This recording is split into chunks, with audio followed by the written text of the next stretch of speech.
Muchas gracias a nuestros panelistas y a nuestra moderadora Ana Velasco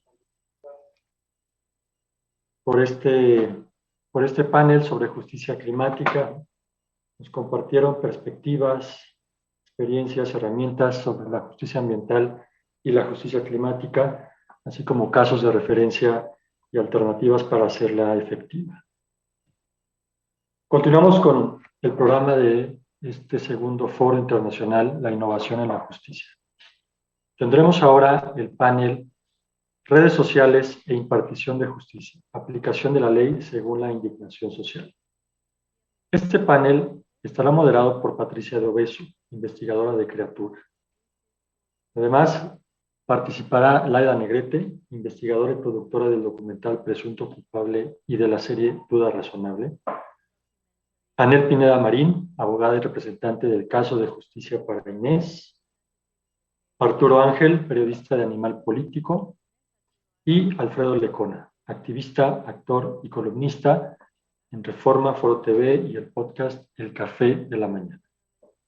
Se abordarán los siguientes temas: el uso de las redes sociales en la administración de justicia, las redes sociales como nuevo mecanismo de búsqueda de justicia y la viralización de información, la ciudadanía como juez. Le damos la bienvenida a Patricia de Obeso.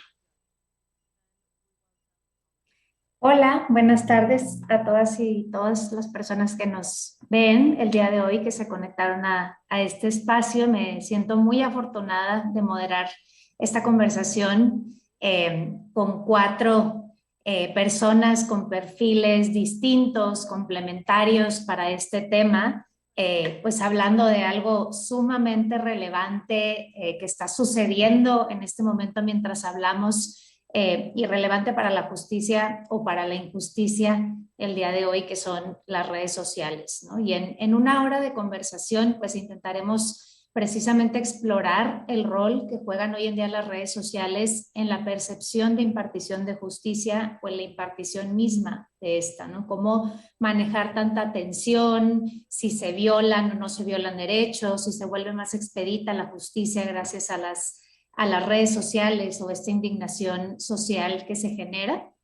Y bueno, la metodología es sencilla, tenemos un poquito menos de una hora para este diálogo. La idea es hacer dos rondas con nuestras panelistas que ya les presentaron y quisiera ya también poderles dar la palabra. Entonces, bueno, voy a lanzar, digamos, esta primera pregunta detonadora. Después cada una de ustedes tendrá 5 minutos y luego haremos una segunda ronda con una siguiente pregunta o quizá plantearnos responder a los planteamientos de las colegas, ¿no? Entonces, bueno, la primera pregunta que quisiera comenzar primero con Laida, después con Arturo, después Aneli, al final Alfredo.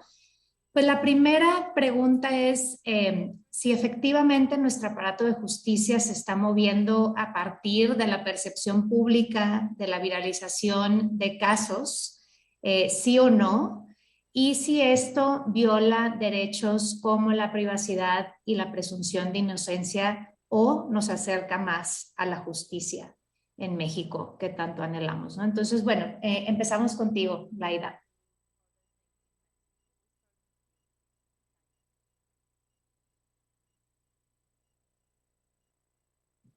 Ahí está silenciado tu micrófono. Listo. Gracias. Bueno, yo soy Laida Negrete, soy una de las productoras de Presunto Culpable, también una de las productoras de Duda Razonable, y es un honor estar en este panel con personas que admiro tanto y que influyen en lo que son los procesos de justicia a través de la ciudadanía. Creo que justamente este panel es una buena oportunidad para hablar de cómo los ciudadanos podemos hacernos de herramientas que no son las herramientas institucionales o las herramientas que dan los gobiernos para tratar de hacer justicia y de compensar la desigualdad o la falta de acceso a la justicia. Entonces, en mi experiencia personal, lo que fue Presunto Culpable es tomar una cámara y retratar un proceso que no había llegado a a los medios de comunicación, que había pasado desapercibido por la prensa, que era un caso rutinario. Y entonces, a través de la cámara y a través de contar historias, hacerlo relevante. Y hacerlo relevante no nada más para discutir un caso en particular, sino para discutir un sistema de justicia y deficiencias del sistema de justicia. Eso fue Presunto Culpable, que hoy todavía mantiene récord como documental más visto en cines. Y ahora estamos por estrenar una nueva serie que se llama Duda Razonable. Es una miniserie documental que se estrena el 23 de noviembre en Netflix. Es una secuela muy natural de Presunto Culpable, porque de nuevo es iluminar un caso. En esta ocasión es un caso en Macuspana, Tabasco. Dirán, ay, qué raro Macuspana. Bueno, fue al azar, es un seguimiento que empezó Roberto Hernández, el director, desde el 2015. Y es un caso que además está vivo. Y creo que ayuda mucho a discutir los temas que hoy nos ocupan, porque dado que es un caso vivo de lo que nosotros creemos que es una injusticia perpetrada en contra de 4 personas con pocos recursos para hacerse escuchar su voz, se hace toda una miniserie de 4 episodios en una plataforma mundial que permite hacer una denuncia sobre un caso y exigir que se repare, ¿no? Exigir que hay una respuesta por parte de los jueces, está pendiente un amparo. Pero Duda Razonable inicia como un pequeño choque en una gasolinera en Ciudad Pemex, municipio de Macuspana, Tabasco, que deriva en una acusación de doble secuestro y una condena de 50 años de prisión. Y entonces decimos, esta es una historia que hay que contar, complicada, enrevesada, pero es posible generar un documental, una miniserie documental que nos atrapa y que nos va llevando capítulo a capítulo para hacer una denuncia. ¿Cuáles son las preguntas que nos planteamos a lo largo de este documental en particular? Por ejemplo, las víctimas o las supuestas víctimas de los secuestros, ¿cómo íbamos a hacer el tratamiento a su persona? En este caso tenemos ya las videograbaciones de lo que son los juicios, porque ahora los juicios orales se graban y tenemos entonces el auditorio y el público va a poder ver como si estuviera en la butaca de un juicio oral lo que está pasando en la secuela del proceso penal, como de un gran seguimiento de varios años. Pero entonces en el momento en que hacemos esto y en el juicio se está reservando la identidad de las víctimas, la primera pregunta es, ¿qué vamos a hacer? ¿Qué tratamiento le vamos a dar a eso? ¿Quién está obligado a proteger a la víctima? Entonces, con este minuto que me queda, yo creo que puedo dejar algunas preguntas que quizá pueda discutir en mi siguiente ronda. En Presunto Culpable, nos demandó el testigo clave del caso, diciendo que habíamos atentado contra su privacidad. El caso llegó incluso hasta la Suprema Corte de Justicia para preguntarnos si un testigo tiene derecho a esa privacidad. Hoy, en Duda Razonable, creo que está la pregunta de las víctimas, ¿quién tiene la obligación de protegerlas y cómo una mirada externa tiene que hacer el tratamiento de sus datos personales? Y con eso concluyo para retomar estos temas en mi segunda intervención. Gracias. Arturo. ¿Cuál es la pregunta, Pati? Porque me quedé fascinado con lo que contó Laida y me distraje, perdona. Sí, creo que y justo Laida comenzó platicando sobre las herramientas que brinda, ¿no? Por ejemplo, tener un documental y eso cómo acerca a esa desigualdad en la justicia. La pregunta como la planteábamos era si nuestro aparato de justicia efectivamente se está moviendo a partir de la percepción pública, de esta indignación social, de la viralización de los casos. Y si sí, si esto viola derechos como la privacidad y la presunción de inocencia, que justo también Laida pues mencionaba el caso de presunto culpable, ¿no? Entonces, un poco, ¿cuál es tu análisis, no? Sí, bueno, a ver, de entrada diría dos cosas, ¿no? La primera, que tal vez no responde exactamente a lo que me preguntas, pero voy a ir a lo que me preguntas.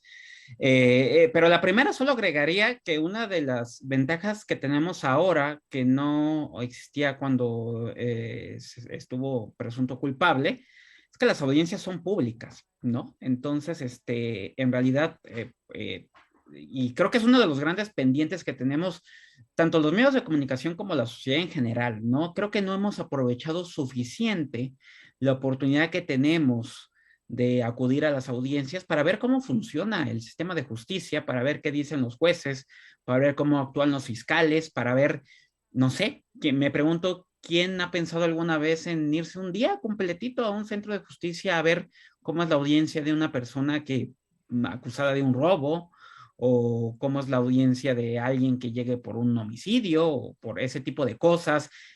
Poder identificar los matices, las diferencias entre alguien que tiene una representación pública, un abogado público, de alguien que a lo mejor lleva un abogado privado. Sin duda sería un ejercicio fascinante que, por supuesto, creo que a los periodistas es algo que debería de llamarnos mucho más, pero en realidad lo puede hacer quien sea. Y eso en su momento, en el sistema penal anterior, no lo teníamos, ¿no? Y es una de las cosas que creo que en toda esta revolución que hubo con distintos factores y fenómenos, y uno de esos fenómenos también fue presunto culpable, avanzamos hacia esto, ¿no? Y sin embargo, creo que es una opción que hemos subutilizado en la sociedad y los medios, y que a su vez, al ser subutilizada, ha propiciado este comportamiento de nuestro sistema de justicia de quererse volver a cerrar, ¿no? Y entonces que esta publicidad no sea tanta, y entonces encontrar formas a través de las cuales buscan dificultar este terreno que ya habíamos ganado, que es el de la publicidad. Al igual que creo que se intentan dar pasos hacia atrás en el otro, lamentablemente, que es que avanzamos hacia un sistema penal pues garantista, donde se habla de la presunción de inocencia, donde ante la desconfianza que teníamos antes de cómo se hacían las investigaciones en México, no confiábamos en el MP y en su averiguación previa, decidimos que había que crear un sistema donde parte de esa investigación está bajo la tutela de un juez, lo cual pues puede sonar muy bien, pero oh, sorpresa, a esa tutela del juez le agregamos una cárcel, ¿no? Y entonces, y ahí voy a lo que me preguntabas al inicio.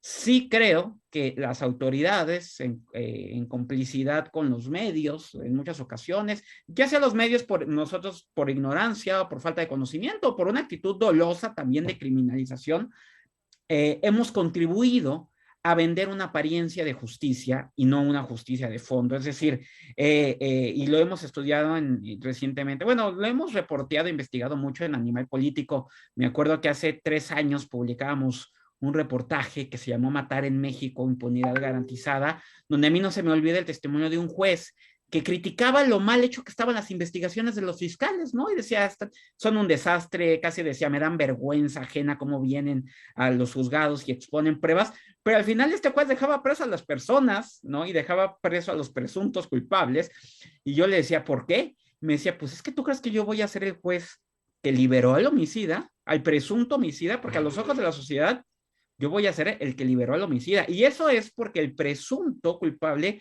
ya había pasado por un aparato ministerial, mediático, digo, así se me ocurre decirlo, donde pues lo hacían pasar por presunto homicida, lo presentaban en los medios así, y los medios nos encargábamos de vender la idea sin ningún tipo de autocrítica y violando evidentemente la presunción de inocencia.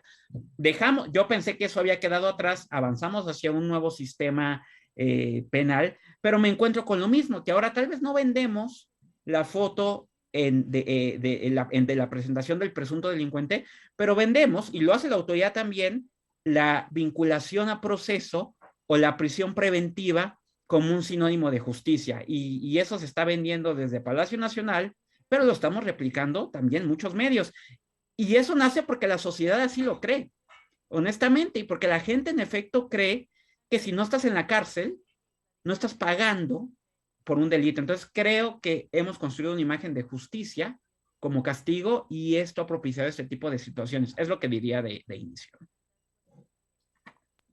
Gracias, Arturo. Anel.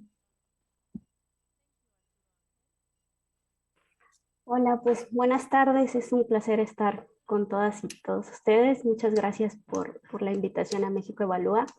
A mí me gustaría primero tratar el tema sobre la presunción de inocencia, porque en efecto es un derecho, pero también establece reglas de tratamiento. Si la presunción de inocencia, la Corte ya lo ha estudiado, ya lo ha señalado en diversas resoluciones, la presunción de inocencia establece las reglas sobre cómo se debe de tratar a la persona, ¿sí? Un trato como una autora del hecho, que significa el que no se presente ante medios de comunicación su imagen, que la autoridad no presente, digamos, información que establezca una culpabilidad anticipada, el que no se le sancione de manera anticipada a través, por ejemplo, de la prisión preventiva o de medidas que sean muy restrictivas.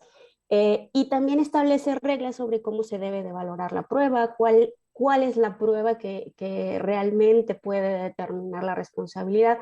Entonces, las reglas o estándares de la presunción de inocencia están en la autoridad, es decir, sirven o funcionan para arreglar el juego, para arreglar la forma en la que se va a analizar el caso desde la autoridad judicial, jueces y juezas, pero también de la forma en la que debe de trabajar y de la que debe de investigar y presentar las pruebas las agencias del Ministerio Público.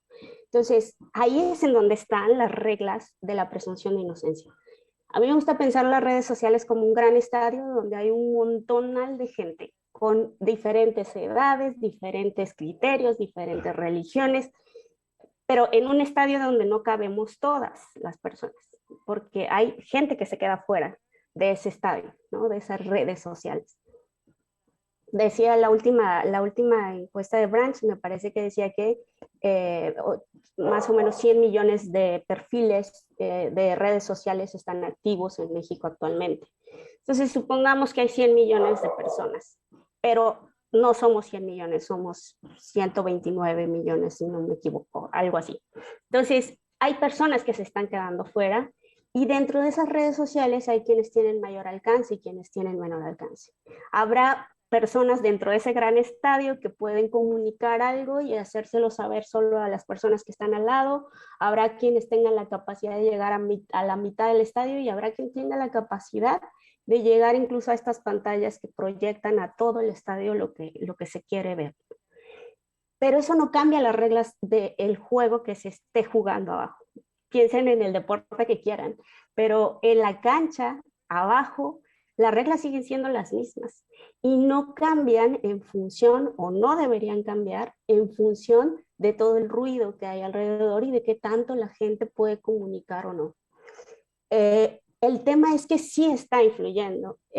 Influye a veces para bien e influye a veces para mal, como lo comentaba antes. Como se estaba comentando antes, puede ser que una autoridad judicial resuelva de manera negativa, violando la presunción de inocencia, porque ahí sí es la regla de juicio de la presunción de inocencia, se violenta si el juzgador o la persona juzgadora está resolviendo no en función de la regla de prueba del principio de presunción de inocencia, sino en función de lo que percibe en la sociedad. Pero entonces quien está violentando la presunción de inocencia no son las personas alrededor discutiendo el tema, sino es la propia autoridad judicial que no está aplicando las reglas del juego. Es como si pensáramos que un árbitro en un partido de fútbol se guiara de los gritos alrededor del estadio para poder determinar si existió o no una falta a las reglas del juego. Entonces, creo que es importante separar este tema o analizar este tema de la presunción de inocencia y también el tema del señalamiento que puede hacer la sociedad a través de las redes sociales de un caso o de otro. Si enfocamos el debate en la forma en la que se están aplicando las reglas del juego en los casos, más allá de las personas, más allá de los hechos, sino si la autoridad, ahora sí que si nuestro árbitro está actuando conforme a las reglas preestablecidas, creo que podría ser un debate un poco más fructífero para todas y todos, pero además también creo que nos permitiría analizar si la actuación de esta autoridad está siendo pues adecuada, ¿no? Y eso dejarlo ver a todo el mundo. Creo que aquí lo puedo dejar por ahora. Gracias, Anneli. Qué interesante cómo se están también construyendo esos puntos de vista. Y bueno, Alfredo, adelanta en esta primera ronda también. Gracias, Pati. Primero que nada, agradecer la oportunidad de estar aquí con personas que admiro y quiero profundamente. Creo que de los cuatro son titanes en lo que hacen y me honra mucho poder compartir unas reflexiones que además de una forma, como se ha dado la conversación, que me remonta creo al propio interés que en mí en algún momento pudo despertar o los temas de la justicia pudieron despertar en mí, ¿no? Desde presunto culpable, que por supuesto que me cambió toda la percepción que tenía sobre la justicia en nuestro país, o por lo menos la hizo más cercana, en esto que Laida dice, construir herramientas no institucionales, el hecho de una evolución, que yo digo, a partir también de ese tipo de exhibiciones y de ese tipo de sometimiento de la justicia mexicana al escrutinio público, y como bien dice Arturo, pues parece que no nos libramos de esos vicios, y coincido completamente con el análisis que ha hecho Anel de este gran estadio. Y yo diría, para responder la pregunta, yo aportaría lo siguiente.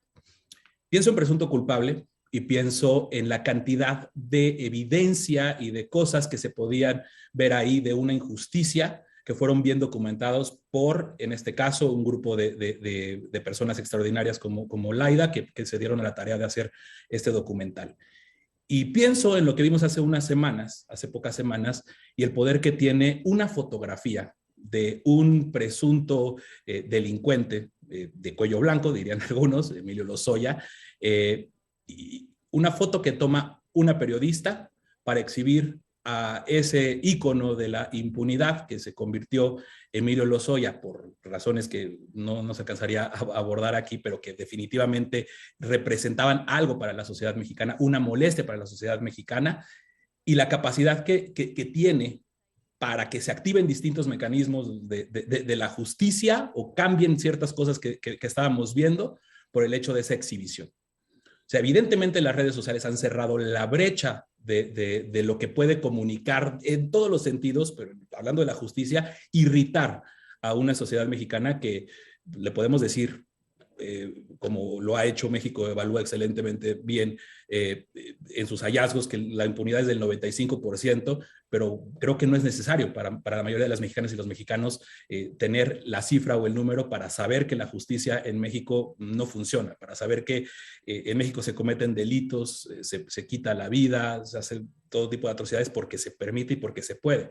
Y quiero conectar esto con la reflexión que hacía Arturo casi al final de su intervención, porque sí creo que se está construyendo una justicia, lamentablemente, una justicia de tribuna, que no quiere decir que, porque también caemos en esa tentación, ¿no? Echarle la culpa a las redes sociales de todo absolutamente lo que pasa. Y realmente, pues siempre ha existido la presión mediática, siempre ha existido medios de comunicación que, para bien o para mal, como decía Arturo, se coluden incluso con instituciones de justicia para crear casos y para crear irritación. Pero creo que la velocidad en la que vemos que está avanzando esto con el discurso presidencial es francamente alarmante. Y yo lo acotaría justo en dos fenómenos que a mí me preocupan bastante.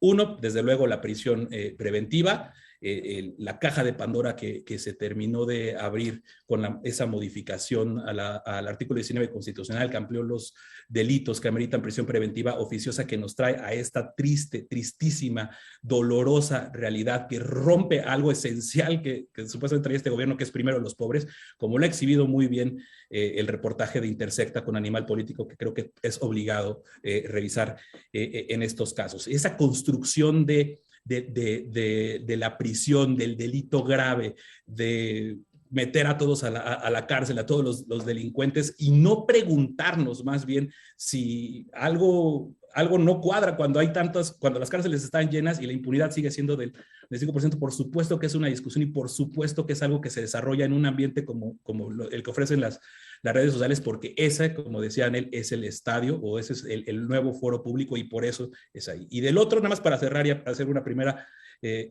aproximación, el fenómeno de la militarización, ¿no? Que preocupa profundamente. Y creo que tanto prisión como militarización están poniendo en las gradas de este estadio un tema de venganza, un tema de revancha, un tema de la mano dura, del castigo encima de cualquier cuestión racional y de cualquier análisis serio y objetivo que tenemos que hacer de nuestro sistema de impartición de justicia y de procuración de justicia. Lo dejaría por ahí como primera reflexión y les agradezco nuevamente el espacio. Gracias, Alfredo. Pues justo creo que les escucho y hay claramente un consenso, ¿no? De que las redes sociales sí son una herramienta, sí están haciendo que las cosas se muevan. El problema son los matices, ¿no? Y que no hay un consenso sobre cómo usarlas o quién las recibe, quién recibe esa presión y cómo reciben esa presión los jueces, los legisladoras, legisladores. Y qué hacen al respecto, ¿no? El tema de la la prisión preventiva, perdón, el tema de la percepción de que la cárcel es justicia. Y bueno, un poco la siguiente pregunta que quería hacerles, pero también les dejo abierto si quieren como reaccionar o complementar su primera intervención, es precisamente cuál es el papel del legislador, incluso yo diría de los jueces, del Ministerio Público, ante las denuncias y la búsqueda de justicia en redes sociales. Es decir, pues apáguenlas y no hagan caso de eso, o cómo incorporarlo dentro de esta, digamos, como bien decían, no es una nueva realidad, la presión siempre ha existido, pero cómo acercarnos a tener un acuerdo común o que no hagan daño y que simplemente sí aporte esa herramienta de las redes sociales, ¿no? Entonces, un poco cuál debería de ser ese papel o ese rol que juegan los legisladores y los jueces ante las redes sociales. Laida.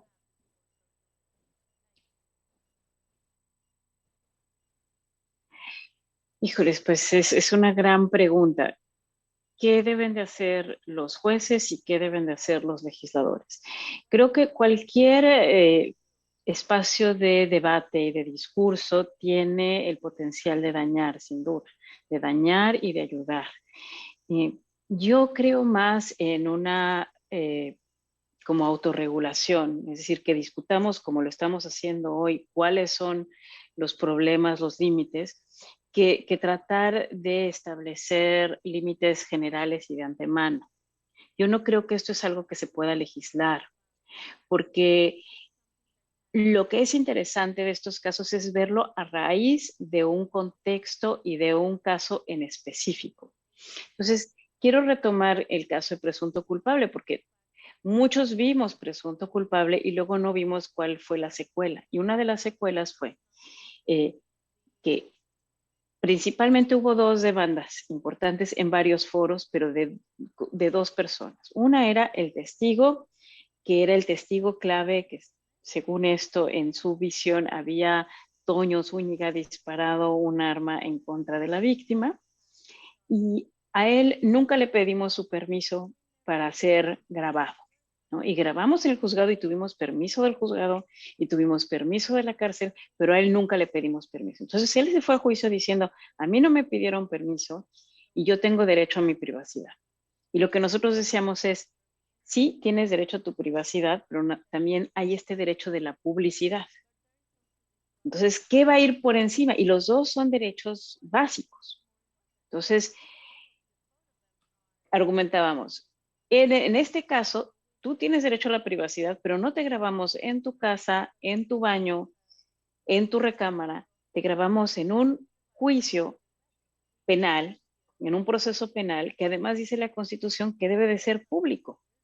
Y tú no eres una persona en ese momento, o sea, no nada más una persona, sino vienes en función de una prueba, de un test, o sea, eres el testigo, eres como una prueba que se aporta. Y entonces, el juicio ya no podría ser público si empezamos a quitarles esas pruebas y sobre todo hay tantos testigos, tantos peritos, que no podemos sacarlos de ese lugar donde en realidad están encarnando algo que es probatorio. Bueno, ese era el argumento, pero los dos argumentos son buenos. Y no era claro de inicio qué iba a suceder. Llevó años de litigio hasta que llegó a la Suprema Corte y en la Suprema Corte prevaleció el criterio de que este es un caso donde debe de prevalecer la publicidad del proceso penal. Pero fue una decisión dividida. Es decir, no, ni siquiera en la Suprema Corte dijeron, sí, tan clarito como que los de presunto culpable tienen la razón o como tan clarito como el testigo tiene la razón. Entonces, había otro caso, por ejemplo, también. La familia de la persona, de la víctima, en algún momento, unos segundos, aparece el cadáver. Y ahí la familia decía, no tienes derecho a presentar a la víctima en imágenes. Creo que era una muy buena pregunta también. Es cierto, sí, como hay algo muy delicado. Y cuando revisábamos los criterios que usan los periodistas sobre mostrar cadáveres, por ejemplo, ellos hablan mucho de la parte de autorregulación, de como la autocensura de un propio medio. Y ya hubo uno que a mí me gustó mucho de los que leí, que decía, en el cadáver trata de no hacerlo, trata de no exhibir un cuerpo humano, pero a veces se necesita, ¿no? Y pienso, por ejemplo, en esa imagen que nos pegó a todos de un niño, del cuerpo de un niño muerto, un niño de Siria muerto en la playa, ¿no? El cuerpo tendido en la playa. Y eso nos pone inmediatamente en un sentido de urgencia, moviliza. Entonces, depende del lugar, depende de las cosas. Y quiero anticiparles que ahora en Duda Razonable, con este minutito que me queda, y ya con eso termino. Duda Razonable la estrenamos el 23 de noviembre, es el martes próximo en Netflix. Y van a surgir preguntas de nuevo.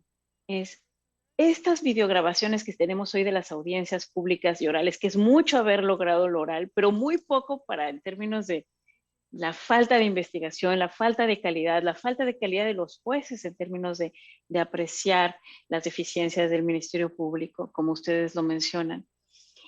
Pero ahí es, ¿quién tiene derecho a exhibir esas videograbaciones y cómo? Y nosotros las usamos, y nosotros las cortamos, nosotros las editamos, y ustedes las van a ver ahí.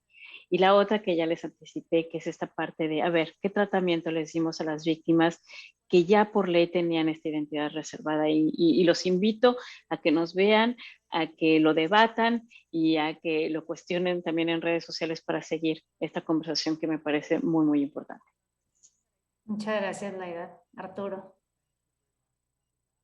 Pues varias cosas, ¿no? De entrada creo que, porque además lo que comentan mis compañeros aquí en el panel es súper interesante. El tema de la publicidad en las audiencias, creo que es uno de los grandes cosas que tenemos pendientes. Sí me intriga mucho lo que comenta Laida, porque sí creo que es un tema de conversación, cómo se utilizan los videos de esas audiencias, ¿no? Porque nuestro sistema penal tiene esta fórmula que a mí me parece ilógica, pero es de que si tú vas, tú puedes ver la audiencia y es pública, pero está prohibida la reproducción a menos que seas parte, ¿no? Porque incluso si tú pides por transparencia la copia del video de la audiencia, porque a lo mejor que dices, bueno, yo quiero hacerme una crónica y quiero mostrar una foto de la audiencia y de las partes y no sé qué, no se puede, no te la dan porque el Código Nacional de Procedimientos Penales dice que pues solo las partes tienen derecho a las copias de audio y video, ¿no? Esa es la razón por la cual incluso cuando uno va como público, los medios de comunicación entramos como público a las audiencias, no te permiten entrar con nada, a veces hasta ni con tu pluma, porque tienen un terror increíble a que tú grabes algo y luego lo reproduzcas. Entonces, tal vez creo que en algún momento me dieron, por ejemplo, el Poder Judicial Federal, sí me dio la copia y video de una audiencia de Javier Duarte, pero me la dio porque el caso ya había causado estado, como dicen, o sea, ya estaba totalmente cerrado, y aún así estaba blureada la imagen, o sea, solamente era el audio. Entonces, muchas veces los videos, no, evidentemente nosotros obtenemos videos de audiencias, pero lo hacemos porque conoces a los abogados o porque la autoridad te los filtra, pero aún así uno no los puede reproducir muchas veces en un medio, o a lo mejor sí podrías, pero depende de la circunstancia, pero no deberías, en fin. Entonces, creo que de entrada ese es un gran tema, ¿no? Que no se va a resolver ahorita, pero que creo que es uno de los grandes pendientes, ¿no? El otro en el tema de redes sociales, sí, porque Alfredo decía algo que me llamó la atención, y sí, en realidad cuando hablamos de cómo debe de comportarse la autoridad frente a las redes sociales y eso, pues en realidad es frente a la gente, porque las redes sociales no es que el Twitter decide tuitear por su cuenta cualquier cosa, pues son personas, digo, ya sé que hay bots y lo que sea, ¿no? Pero hablando de personas, pues somos las mismas personas, que lo que pasa es que ahora tenemos una caja de resonancia muchísimo más grande y entonces lo que antes se tomaba indignarte hasta que vieras el periódico del otro día o el noticiero o el radio, ahora te indignas al instante y entonces se crea un eco gigantesco y mucho más inmediato, pero seguimos siendo las mismas personas, ¿no? Con una herramienta muchísimo más poderosa. Entonces, en realidad, yo insisto, como frente a las redes sociales, en realidad es frente a la gente, que ahora tiene un instrumento poderoso, pero sigue siendo frente a la gente. Y ahí sí creo que está el reto, ¿no? Y ya es un poco regreso a lo que yo decía en la primera parte de mi intervención, y volviendo a usar el tema de Lozoya, porque además es un caso, un ejemplo súper popular y muy fresco. Lozoya no hizo nada ilegal por ir al dichoso restaurante y comer lo que tenía que cenar ahí. Eso era perfectamente válido y lo podía haber hecho pues porque él no incumplía las medidas que le pusieron cuando decidió no encarcelarlo. Lo irónico es que, y aunque en la audiencia, porque yo estuve en la audiencia y se los puedo contar, la audiencia en realidad, esta audiencia que acaba de pasar y que fue la audiencia intermedia, perdón, era una audiencia solamente para pedir más tiempo para el caso, la audiencia se terminó convirtiendo en un juicio, entre comillas, de por qué Lozoya fue a cenar al restaurante. Para los efectos eso fue. O sea, el caso de la fiscalía era decir que Lozoya se había pasado de lanza porque fue y se dejó fotografiar ahí. Es más, yo creo que más bien porque se dejó fotografiar, ¿no? Porque lo cacharon. Pero en realidad estaba en su derecho. El juez hace bien cuando al momento de dictar la prisión preventiva dice, yo no lo voy a dejar en prisión porque usted haya ido ahí, está en su derecho. Sí lo dejo en prisión porque yo desde el año pasado consideraba que usted tenía que estar en prisión, pero aquí los señores fiscales no lo pidieron. Pero entonces vean cómo si el asunto de la presión social tuvo que ver, porque es la fiscalía la que cambió su actitud. Porque si esa foto no hubiera salido, yo dudo mucho que la fiscalía se hubiera puesto en esta actitud tan hostil hacia Emilio Lozoya, pero se hizo un escándalo. Entonces, ¿y por qué se hizo el escándalo? Porque la gente vio la fotografía de Lozoya, pero en realidad nos habíamos cansado de publicar los periodistas que cubrimos eso, que Lozoya no tenía prisión domiciliaria, que tenía todos sus derechos. Nosotros en Animal Político ya habíamos publicado que no se paraba ni a firmar en el reclusorio, pero ni remotamente teníamos el impacto que tuvo esa fotografía, ¿no? Entonces, sí creo que es un ejemplo muy ilustrativo de cómo una fotografía genera un impacto social que no logramos ni los medios de comunicación que cubrimos eso, genera un escándalo que mueve a una autoridad a actuar distinta en un proceso judicial y sí me parece preocupante y creo que es el tema, digo, desde el primer día decíamos el poder de una imagen, ¿no? Pero sí me genera mucha inquietud que en realidad sea por este tipo insisto, de apariencias y de impactos, cómo se mueve la indignación social y entonces se mueve el aparato de justicia en México. Gracias, Arturo. Anel. Gracias. Justo ese es el tema del que quería hablarles con el estadio y platicar sobre eso, porque efectivamente el estadio puede hacer mucho ruido, pero eso no nos cambia el Código Nacional de Procedimientos Penales, no nos cambian los estándares internacionales y nacionales del debido proceso. ¿Sí? Las reglas no cambiaron. Como dice Arturo, cambia la actuación, la autoridad, las personas, agentes del Ministerio Público, agentes del Estado, cambian la forma en la que actúan a partir de lo que hay en las redes sociales o de la percepción social que pueden pues tener a la vista a través de redes sociales. Y eso es justo ahí es donde creo que está el problema, porque el problema no está en que la gente discuta y que se someta al escrutinio público un caso u otro, sino el problema está en que dejen de aplicarse las reglas o que las reglas se modifiquen o se pongan más duras o más blandas según lo que cada agente del Estado, autoridad judicial, agentes del Ministerio Público, policías, cada uno va a actuar según o va a mover las reglas según lo que percibe que las redes sociales o que la gente a través de redes sociales podría señalar, ¿no? Y creo que ahí es en donde está el problema, que no estamos viendo a la autoridad con esta facilidad, o sea, no estamos haciendo ver que la autoridad está cambiando las reglas con esta facilidad. Sí, la prisión preventiva en este caso debía de justificarse y la autoridad judicial tampoco salió a explicar esta razón por la que emitió ahora la resolución de prisión preventiva. Entonces, viene en consecuencia otro tema. el tema de la gente haciendo especulaciones. ¿Por qué? Porque la falta de información, el hueco de información se está llenando a través de especulaciones de lo que se cree, como que una fotografía puede llevarte, o el que cenes en un restaurante caro te puede llevar a prisión preventiva, pero esta falta de información no está llenada por la autoridad. La autoridad no está acostumbrada a salir y explicar su actuación, no está acostumbrada a ser transparente en la forma en la que actúa. ¿Por qué? Porque evidentemente el ser transparente, el rendir cuentas, el explicar las resoluciones y explicarlas de manera que puedan ser comprendidas por todas las personas sin todos los tecnicismos que hay veces que no permiten que digas nada en realidad, sino de verdad explicar los razonamientos y los argumentos por los que toman una u otra decisión. Eso no está acostumbrada la autoridad y no quiere hacerlo.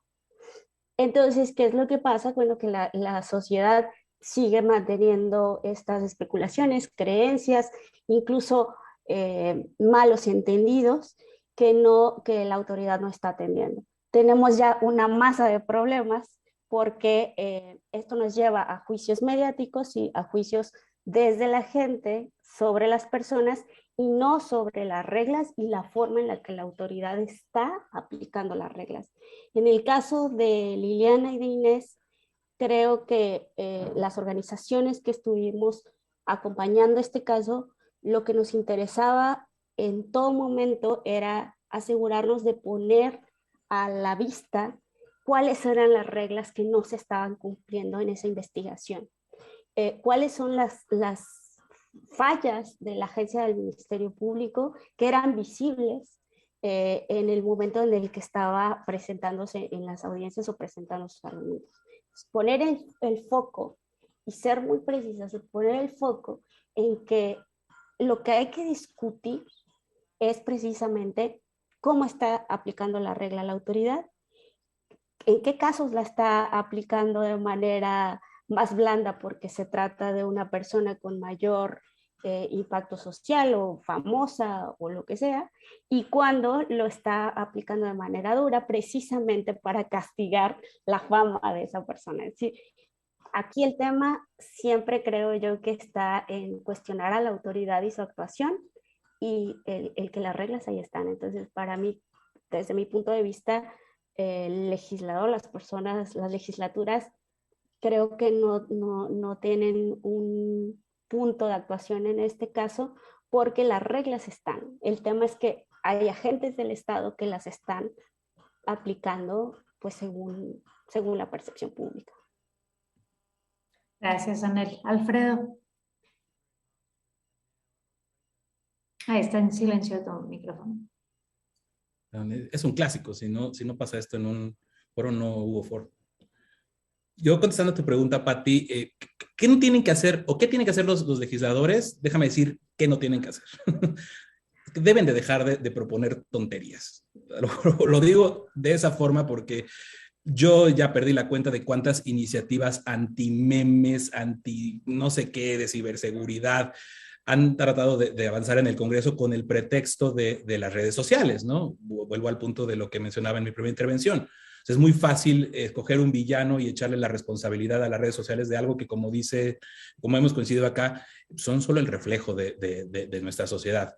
Yo creo que sí, definitivamente la sociedad se ha movido y ha cambiado por la presencia de las redes sociales, por la inmediatez de la información, por lo que puede provocar una foto versus el trabajo inmenso para sacar un reportaje, para hacer un documental y demás, pero ese es el reflejo de la sociedad y los legisladores no tienen por qué meterse en ese tipo de embrollos como nos han tratado de vender desde que yo recuerdo que empezaban a surgir todas estas iniciativas, ¿no?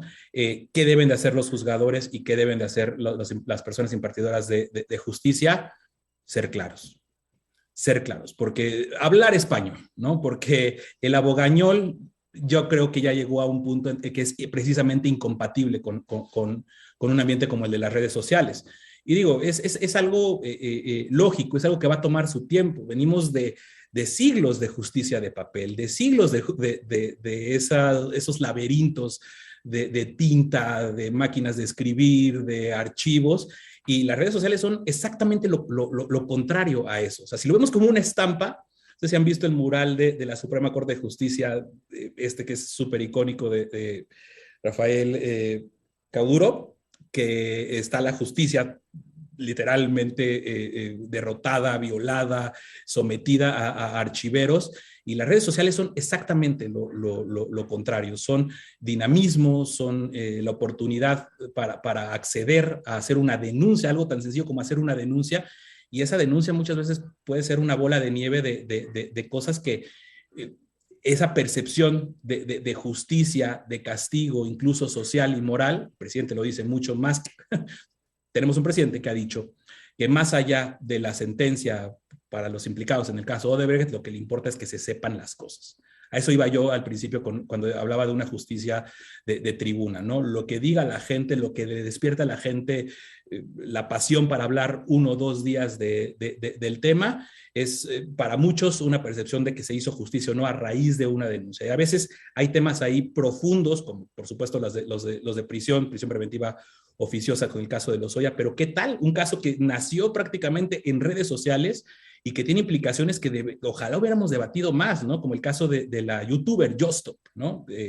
Acusada precisamente por difundir imágenes y ir muchísimo más allá de no respetar la privacidad. Pero la privacidad y todos los problemas de las redes sociales, por supuesto que los vamos a ver cuando se combina tanto el mundo de papel de una justicia que le está costando mucho trabajo adaptarse a los nuevos tiempos, como a lo que está marcando los nuevos tiempos, que son precisamente estas formas de comunicarnos más dinámicas para poder crear, bueno, más bien deberían las redes sociales de ser ese vehículo para poder acceder a la información correcta, a la información sin manipulación, y pues lamentablemente esa sed de venganza, esa sed de justicia, ese discurso de la mano dura, pues está dándole, creo, al traste a la posibilidad de un diálogo razonable, de un diálogo que nos lleve a ver todas estas investigaciones, que nos lleve a concentrarnos en lo que realmente importa. Sé que las propias redes sociales, los propios proveedores tienen una responsabilidad ahí, de esa sí hay que hablar. Sí hay que hablar de cómo se ha permitido en otros países y en redes sociales muy específicas la manipulación de la información para generar precisamente una conversación que pues, está armada, que es ficticia y que es nociva para la construcción de lo que debemos de entender como justicia. Hasta ahí la dejaría porque creo que ya me superpasé. Pues está fascinante esta conversación y siento que podría durar por lo menos 1 hora más, pero no tenemos el tiempo. Sin embargo, hay muy buenas preguntas y se las quiero leer. No va a haber tiempo de responderlas, pero creo que siempre quedarnos dándole vueltas a preguntas interesantes es bueno, ¿no? Y entonces les leo algunas. Dice, ¿qué sucede con los casos de desaparición que se vuelven trending topic? La asignación de recursos para la investigación puede ser influida por la presión social. ¿Cómo puede hablarse del derecho al olvido con casos que sean muy visibles y públicos? Si los espacios de discrecionalidad que permiten las leyes abren oportunidades para que la presión social se convierta en un factor decisivo.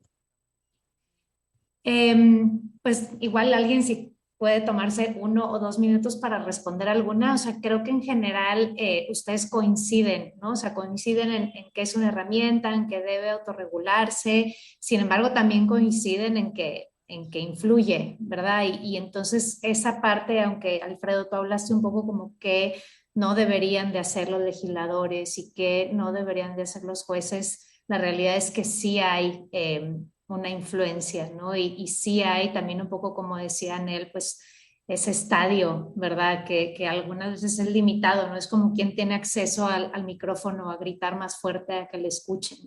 Entonces, bueno, no sé, a mí me gustan las preguntas, no sé si hay alguien que se aviente a responder en un par de minutos. Tal vez de la desaparecidos, yo solamente diría que qué pasa Híjole, en el tema de desaparecidos realmente pasa poco, casi nada. O sea, si hablamos en términos de justicia efectiva, ¿no? Muchas veces cuando hay un caso se vuelve muy mediático, sí motiva a que haya una actuación de la autoridad. No pasa solo con las desapariciones, pasa con muchos otros, los homicidios, siempre hay detenciones muy rápido, ¿no? Extrañamente muestran una eficacia de las autoridades bastante increíble, ¿no? El aparato en sí, pues, de procuración de justicia se mueve en el sentido de atender ese caso por el impacto social que tiene. O sea, sí mueve el escándalo el ruido de las redes o de la gente en general, sí mueve la actuación de la autoridad. El problema es que muchas veces, no digo que siempre, muchas veces la mueve un callejón que no es la salida del asunto, ¿no? Y en el tema de desapariciones ha habido desapariciones muy graves, pero hace poco publicamos el análisis de la Auditoría Superior de la Federación sobre el tema de desaparición forzada.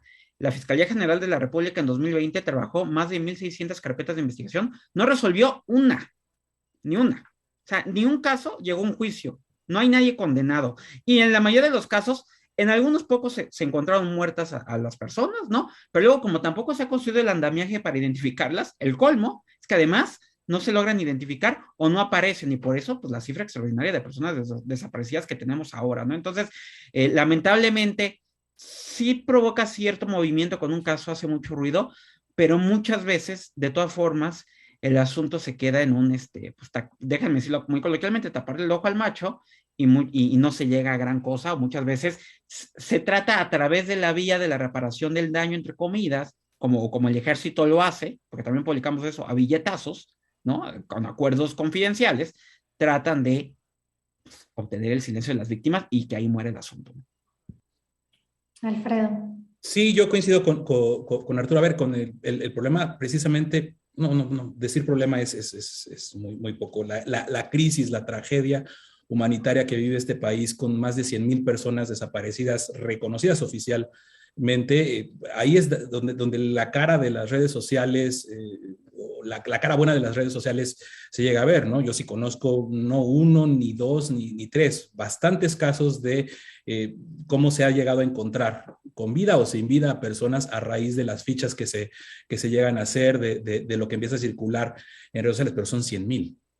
¿No? O sea, esto nos rebasa en cualquier nivel, de cualquier aspecto que podamos discutir sobre lo mínimo que debería de pasar en procuración de justicia, en investigación para acabar con esta crisis. Entonces ahí coincido plenamente. Del derecho al olvido nada más sí quería dejar bien asentado que el derecho al olvido no existe, es una invención de despachos que mayoritariamente o principalmente lo que quieren es borrar alguna evidencia de personajes corruptos, y digo, es todo un tema que no nos alcanzaría el tiempo para abordarlo, pero hay que dejar de decirle al derecho al olvido, al mal llamado derecho al olvido de esta forma. Y por supuesto que coincido que cuando la presión social pues, va en el sentido correcto para hacer incidencia o para evidenciar injusticias, por supuesto, las redes sociales son un medio perfecto e idóneo para hacerlo. Aquí creo que la responsabilidad sí recae en los individuos. Yo siempre he dicho que para bien o para mal, uno se castiga como quiere en las redes sociales, uno puede elegir, ¿no? Que creo que es el mensaje con el que yo terminaría, uno puede elegir qué ve y qué no ve, y creo que la pregunta que debemos hacernos todos es qué tan responsable va a ser nuestro uso y nuestro uso de las redes sociales y lo que difundimos ahí. Anel y luego Laida, 1 minuto y medio cada una para que no se corte la transmisión. Gracias. Justo en el tema en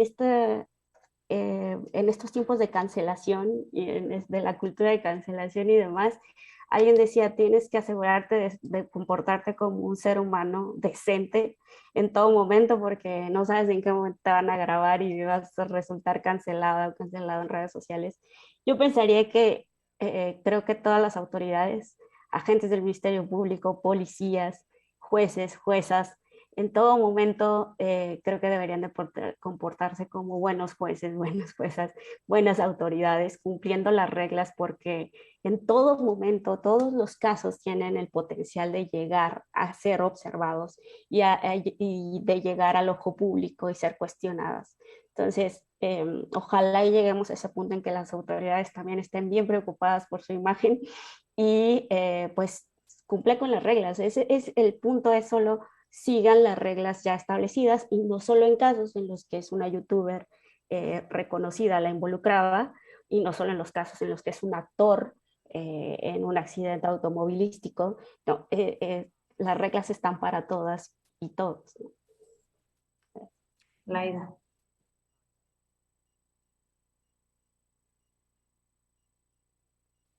Perdón. Bueno, yo querría decir dos cosas. Una es, en términos de los presupuestos que se ponen para los distintos tipos de casos o delitos a raíz de el clamor social, creo que hay una disparidad muy clara entre las fiscalías especializadas que se dedican al combate al secuestro, de las que se dedican a la investigación en caso de desapariciones.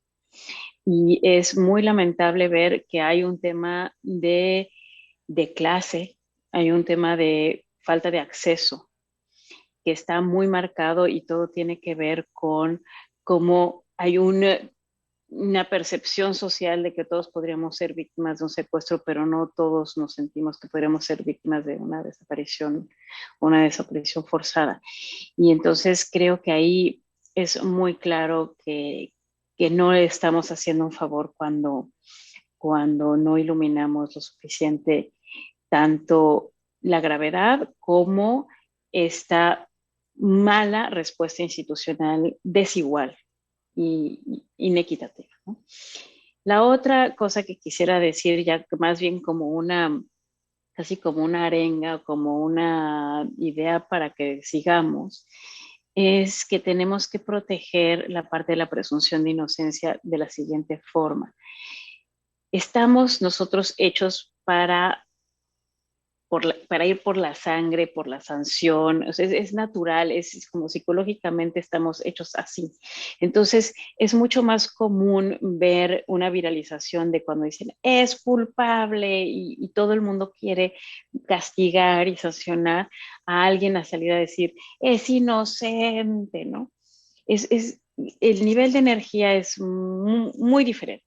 Y entonces tenemos que proteger a nuestros jueces que hacen lo correcto en términos de ponerle controles al Ministerio Público, a los presidentes, al presidente, a los gobernadores. Tenemos que proteger esa presunción de inocencia y también en nuestros discursos, ¿no? Que no solo sea para ir a sancionar, sino también para ir a defender la inocencia. Pues mil gracias, Anel, Arturo, Laida, Alfredo. Interesantísima conversación y muchísimas gracias a México Evalúa por invitarnos a compartir este espacio. Gracias. Muchas gracias.